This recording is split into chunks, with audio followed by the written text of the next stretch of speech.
रहमान है और आज मैं जिस बीमारी के बारे में आपसे बात करूंगी वो थोड़ी सी सीरियस मेडिकल इलनेस है।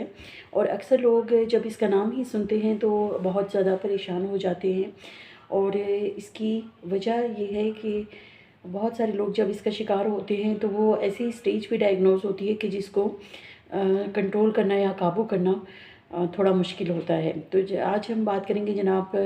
कैंसर के हवाले से, यानी कि कैंसर क्या होता है, इसकी क्या अलामात है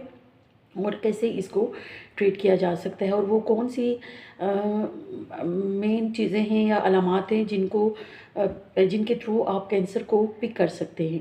तो जनाब आज की वीडियो बहुत इंफॉर्मेटिव है और मैं चाहूँगी कि आप एंड तक इस वीडियो को देखें ताकि आप आसानी से समझ सकें तमाम ही कैंसर की जो अलामात हैं। अगर वो किसी मरीज़ में ज़ाहिर होती है तो कम से कम आपको उसको समझने में आसानी हो। तो कैंसर की जब हम बात करते हैं तो कैंसर अनकंट्रोल्ड सेल्स की ग्रोथ होती है। सेल्स या हमारे जिस्म में पाए जाने वाले, यानी हमारे जिस्म की जो बुनियादी इकाई है सेल या खलिए, उनकी अनकंट्रोल्ड ग्रोथ होती है। हमारे जिस्म में जितने भी सेल्स हैं माँ सिवाय चंद सेल्स के,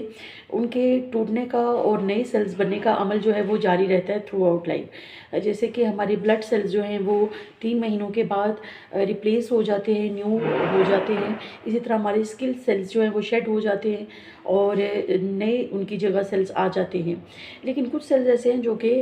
लाइफ टाइम काम करते हैं और वो हमेशा जो है वो उसी फॉर्म में रहते हैं। जैसे हमारे ब्रेन सेल्स हैं, हमारे गुर्दे के कुछ सेल्स होते हैं। तो सेल्स के टूटने और बनने का अमल जो है वो तो जारी रहता है, लेकिन अगर यही जो ग्रोथ है सेल्स की या नशोनुमा है, ये अगर एक अनकंट्रोल्ड तरीके से हो, यानी कि बहुत ज़्यादा तादाद में सेल्स जो है उनकी ग्रोथ या उनकी नशोनुमा होना शुरू हो जाए और वो हमारे कंट्रोल से बाहर हो जाए, तो फिर डेफिनेटली वो सेल्स हमारे ही जिस्म को, हमारे ऑर्गन्स को, हमारे अज़ा को डैमेज करना शुरू कर देते हैं और हमारी अपनी बॉडी के लिए नुकसानदेह साबित होते हैं। तो ऐसी सूरत में फिर जब हमारे ये सेल्स अनकंट्रोल्ड ग्रोथ होती है, वो बहुत ज़्यादा तादाद में हो जाते हैं, तो फिर इस तरह से उस लोकलाइज्ड एरिया में जहाँ पे कैंसर सेल, फिर यहाँ से कैंसर जन्म लेता है। और ये कैंसर सेल्स जब एक ऑर्गन में या एक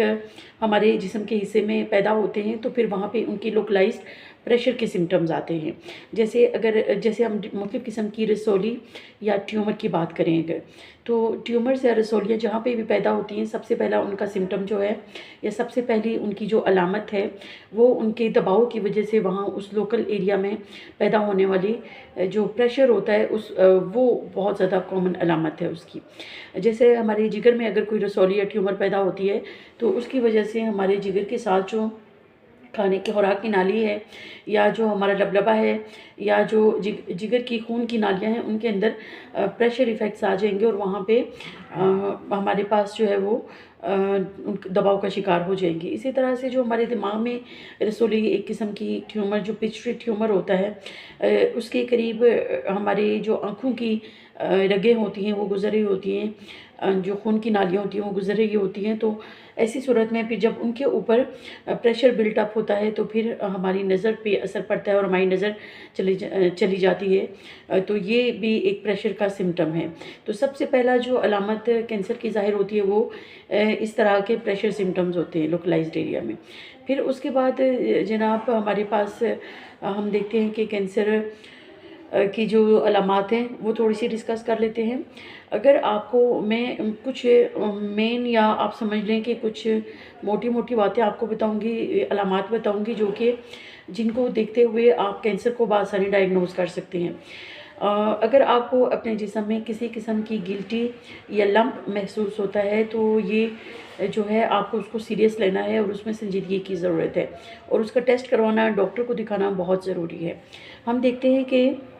जो हमारे पास लंप होते हैं, ज़रूरी नहीं कि हर लंप जो है या हर गिल्टी जो है वो कैंसर ही हो, लेकिन उसको इग्नोर करना भी जो है वो अच्छी बात नहीं है। इसलिए किसी किस्म की गिल्टी आपके जिस्म में एबनॉर्मल डेवलपमेंट होती है तो आपने उसको ज़रूर कैंसर के लिए रूल आउट करना है या उसको ज़रूर उसको इस तरह से देखना है। फिर दूसरी, अगर आपको खांसी होती है अनयूजुअल किस्म की, ऐसी खांसी जो कि बहुत लंबे अरसे तक हो, और ऐसी खांसी जो कि नॉर्मल खांसी की दवाइयों से ट्रीट ना हो रही हो, ठीक ना हो रही हो, तो ऐसी सूरत में भी आपको ये भी कैंसर हो सकता है। फिर उसके बाद हम देखते हैं कि अगर आपकी बाउल हैबिट्स, यानी कि आपको कॉन्स्टिपेशन तो नहीं, या आप पखाना जो करते हैं वो उसकी अगर चेंजेस, कुछ एबनॉर्मेलिटी उसमें आती है, तो ये भी कैंसर की अलामत हो सकती है। इसके अलावा हमारे जिस्म के बैरूनी हिस्सों से, जैसे नाक से, मुंह से, और हमारे जिस्म के जो हमारे जिस्म के जो मुख्तलिफ़ किस्म के जो हमारी ओपनिंग्स हैं, वहाँ से अगर हमें ब्लड आए, यानी कि खून आना शुरू हो जाए, तो ये भी कैंसर की अलामत हो सकती है। फिर हम देखते हैं कि अगर आपको आपका वज़न तेज़ी से गिर रहा है,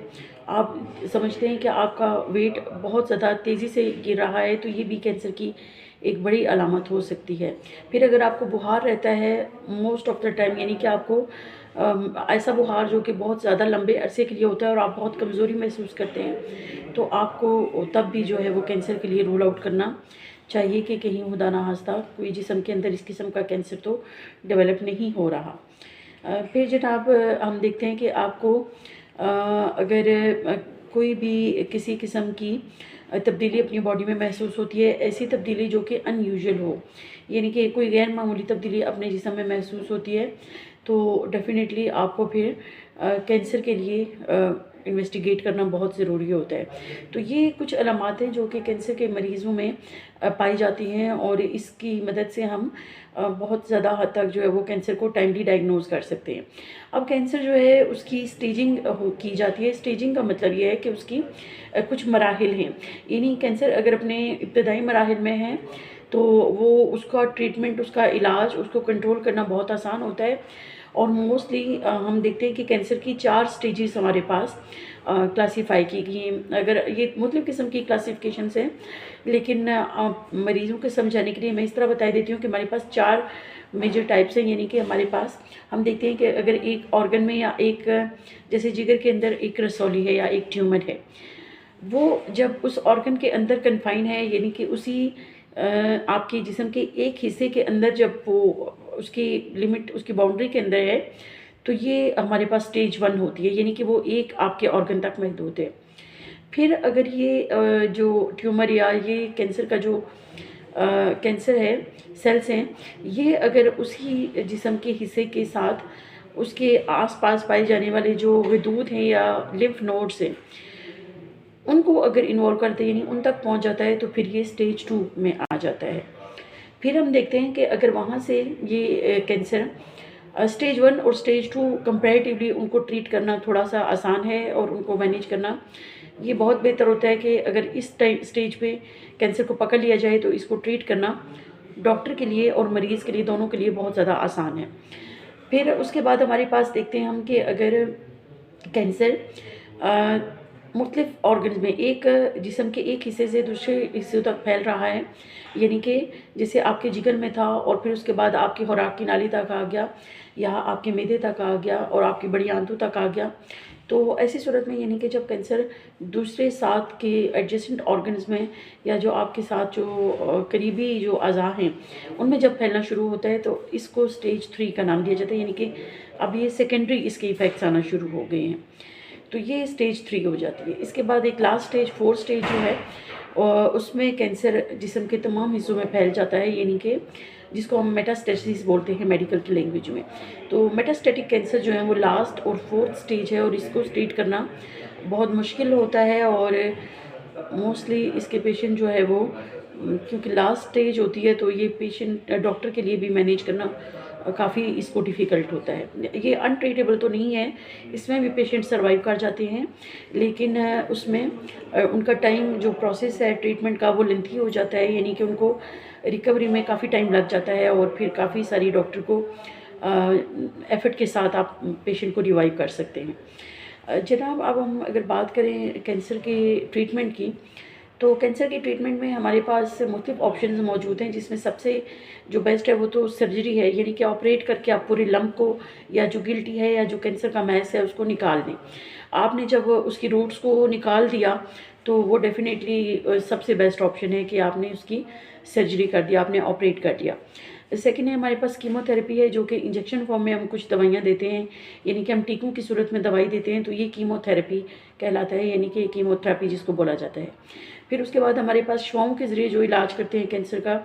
यानी कि रेडियोथेरेपी। रेडियोथेरेपी भी एक बहुत कॉमन और अच्छी चीज़ है, जो कि कैंसर के मरीज़ को बहुत फ़ायदा देती है।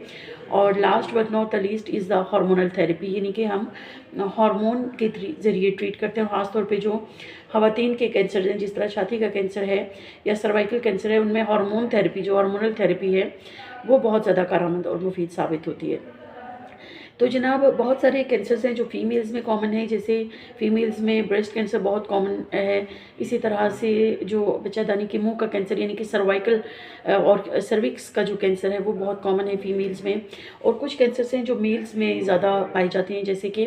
फेफड़ों का कैंसर हो गया, इसके अलावा हड्डियों का कैंसर है, मैदे का कैंसर है और प्रोस्टेट का कैंसर है। तो ये मेल्स के नॉर्मली जो है ये उनमें ज़्यादा पाए जाते हैं। बहरहाल कैंसर किसी भी इंसान में अगर डायग्नोज हो